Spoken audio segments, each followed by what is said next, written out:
Governor Sanwo-Olu launches electronic fiscal planning process system. Nigeria drops in 2025 tobacco industry interference rankings. And the quarantine, China warns citizens against visiting Japan over Taiwan rule. And in sport, British Nigerian boxer Anthony Joshua to earn £70 million in potential fight with Jake Paul. And now the details. I am Mike James.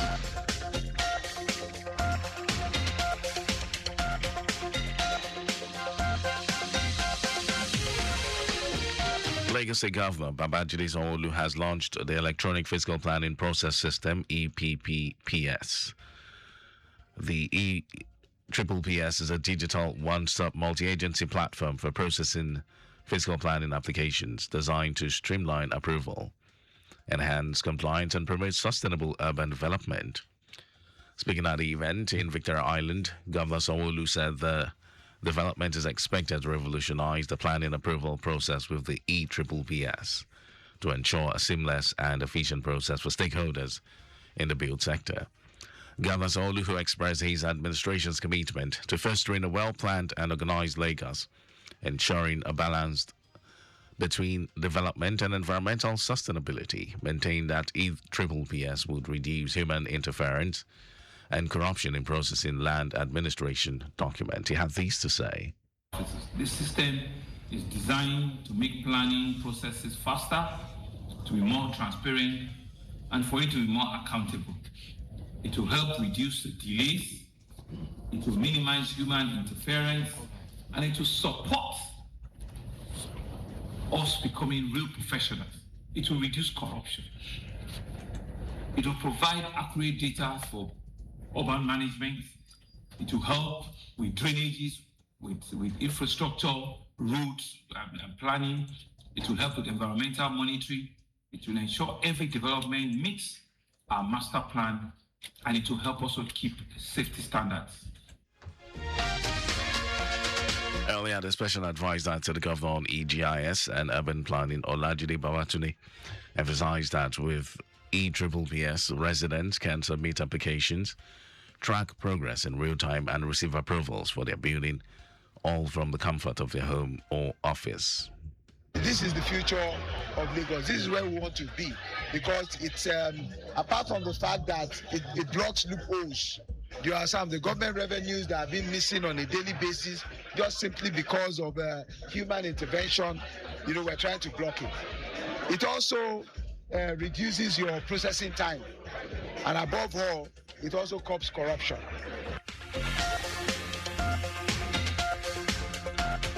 The EGIS project began in 2016 and gained momentum in 2021 when Governor Babajide Sanwo-Olu's administration outlined a strategic plan for its implementation. Lagos Ministry of Information and Strategy has inaugurated its Toastmasters Club as a veritable platform to improve effective communication and enhance public speaking capabilities of public affairs officers in the state civil service. Commissioner for Information and Strategy, Gbenga Omotosho, said the Toastmasters Club is a laudable initiative which brings out the creativity in its members. Omotosho noted that officers of the ministry are expected to speak all the time with confidence, and Toastmasters will serve as a platform to help them hone their communication and public speaking skills. On his part, Permanent Secretary in the ministry, Larry Bajulai, encouraged members to fully participate in the Toastmasters Club activities, be time-conscious, prime and proper, read extensively, and whenever they are called upon to speak, they should always be prepared.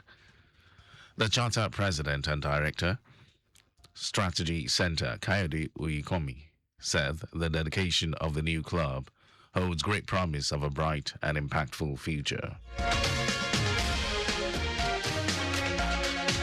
The Federal School of Statistics, FSS Ibadan, has joined the nationwide campaign to eliminate malaria in Nigeria with the launch of the Guinness Health Competition, GHC. In her remarks, Director of FSS, Olugu Uche, commended the initiative, saying the program aligns with the federal government's health agenda and institution's commitment to community development. Uche noted that involving students as ambassadors would instill civic responsibility and encourage them to extend malaria prevention practices to their communities.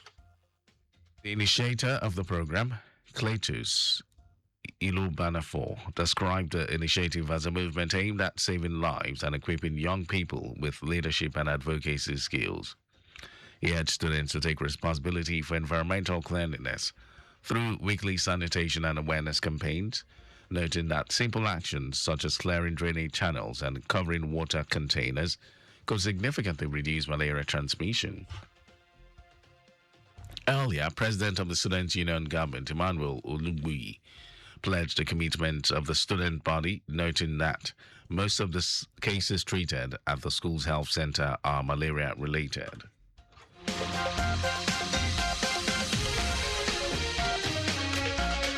Health workers across the country have embarked on an indefinite nationwide strike beginning from today, warning the government against any form of intimidation or victimization. The strike was declared by the Joint Health Sector Unions and the Assembly of Healthcare Professional Associations on Friday. The unions cited the federal government failure to implement the adjusted consolidated health salary structure, along with unresolved welfare and systemic issues as the primary reasons for the strike. In a statement signed by Johesu National Chairman Kabiru Minjibi, the union stressed that prolonged government inaction left them with no option but to withdraw services.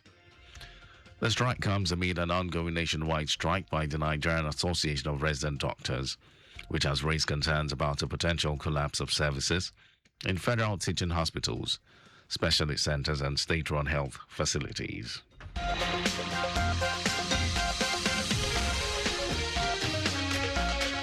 And over to the rest of the stories. Nigeria has slipped further in the global rankings of countries protecting public health policies from tobacco industry influence. This is according to the 2025 Nigeria Tobacco Industry Interference Index released in Lagos by the Corporate Accountability and Public Participation Africa, CAPA. The report shows Nigeria's score worsening from 60 in 2023 to 62 in 2025, placing the country at 54th out of 100 nations assessed worldwide. CAPA Executive Director Akimbode Oluwafemi said the index highlights how tobacco companies continue to exploit weak enforcement of Nigeria's tobacco control laws to present themselves as partners in national development. Oluwafemi also warned that the industry's growing involvement in policy-making decisions, particularly around emerging nicotine products such as e-cigarettes and SNUs, is deeply troubling. He had this to say. It is our hope that this report will stop the government, will spur the government on to see that what is at stake is not only the health of individual smokers, but also the health of our democracy, particularly the ability of our public institutions to act independently of harmful corporate influence.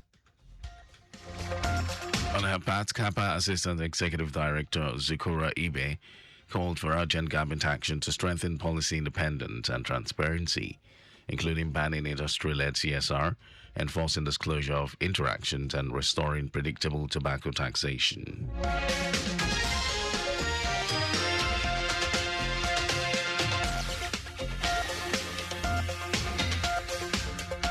The federal government has met with a delegation from the Republic of Poland to expand trade, investment, and strategic cooperation across critical sectors of the Nigerian economy. Minister of Finance and Coordinating Minister of the Economy, Wale Edun, received the high-level Polish delegation led by the Deputy Foreign Minister for Africa, Wojciech Zajaczykowski, in his office in Abuja. According to him, the talks focused on broadening economic cooperation and strengthening investment ties, as both countries explored new areas of partnership in manufacturing, digital infrastructure, renewable energy, mining, agriculture, and defense technology. Edun welcomed Poland's growing interest in Nigeria's economy, stating that the country is now better positioned for increased foreign investment due to ongoing reforms and improving economic indicators. Deputy Foreign Minister Zaja Chukwiski described Nigeria as Poland's top strategic partner in Africa, commending the government's economic reform efforts. He expressed his country's readiness to scale up cooperation in digital governance, expand private sector participation, and boost bilateral trade. In some foreign news, China has urged its citizens not to travel to Japan and summoned the country's ambassador in Beijing over Prime Minister Sani Takaichi's comment on Taiwan. And China and Japan have been locked in an escalating war of words this week, set off by Takaichi's suggestion that Japan could respond with its own self-defense force if China attacked Taiwan. Both countries' foreign ministries have lodged serious protests with each other after a Chinese diplomat also made a comment which some interpreted as a threat to behead Takaichi.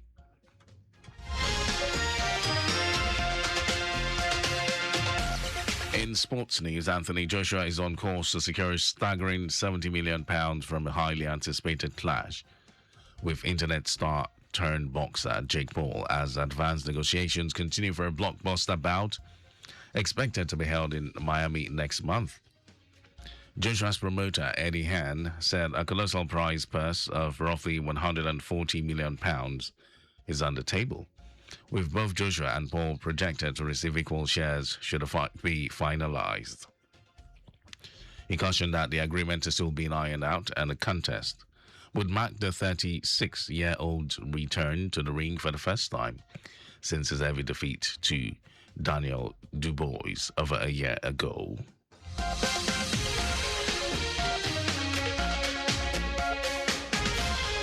And that was our news at 10. Just before we go, do not park at or near a road crossing. You can follow us and like on our various social media platforms: X Traffic Radio 961, Facebook Lagos Traffic Radio 96.1 FM, Instagram Lagos Traffic Radio 961. Subscribe and watch our news and programs on YouTube Traffic Radio 961. Visit our website www.trafficradio961.ng. You can listen to Lagos Traffic Radio live on My Lagos app for timely updates. Did you know that the Sanwo-Olu administration completed and inaugurated 384 capacity multi-level car park at Onikon, Lagos? Well, you can get more details on the Legacy Government website. To end the news, here are the highlights of the major stories.